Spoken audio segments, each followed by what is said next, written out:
to you about a little bit of segue into the financial crisis and what it means to our industry. Actually, Michael Blythe's presentation is a really nice opening, and I'll tie into that a little bit, and then go on to LNG and Australia opportunities here.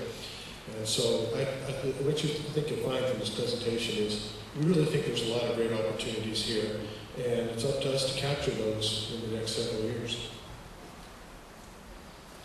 Like Michael did, I'm going to let you read our forward-looking statement here. We're required to put this out anytime we make public statements, and just the key point is the future might end up being different than what we say it is here, so keep that in mind. Talk about 5 different areas here over the next few minutes. First is the status of the financial crisis. Then we'll move on to the impact of unconventional resources on oil and gas production. Talk about globalization of the LNG industry, opportunities for LNG in Australasia, and finally talk a little bit about what ConocoPhillips is doing in our near-term opportunities here. This is the segue with Michael's presentation. And I thought we'd just talk just a little bit about the financial crisis and how it's affecting the industry.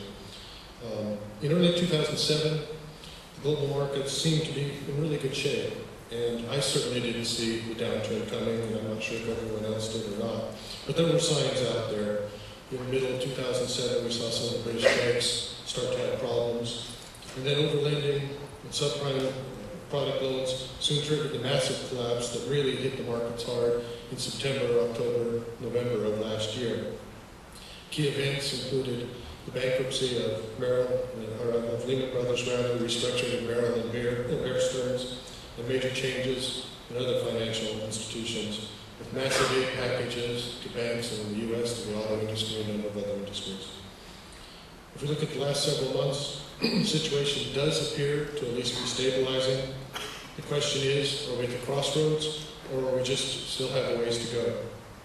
For us in the energy industry in Australia, and Michael pointed this out, we really haven't felt the impact of the financial crisis. When I go back to the U.S., depends on where you go into the U.S. Houston's in pretty good shape still. But if you go into the Michigan area, some of California, areas where large population centers, you can really see that it's still a very, very serious issue in the U.S. and other parts of the world. And for us, this slide demonstrates what's happened on oil prices. And we saw some very good times last year, up with the oil prices almost $140 a barrel. And we saw some pretty bad times after that, with oil prices dropping to $35 a barrel. I try to put this in context in my own life. If my personal income had gone down to a third of what it was, I suspect my wife would have a hard time making ends meet. And that's exactly what's happened to us for a short period of time here.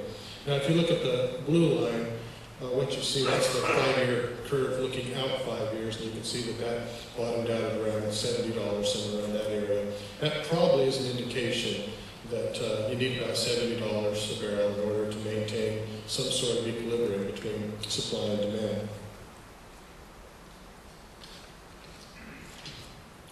Natural gas, very different story. And I'll talk a little bit about demand for natural gas, LNG rather, in the U.S. What this slide demonstrates is that LNG is expected to be far, far less than regas capabilities in the U.S. U.S. gas prices, as you're probably well aware, are now below $3 per million BTUs.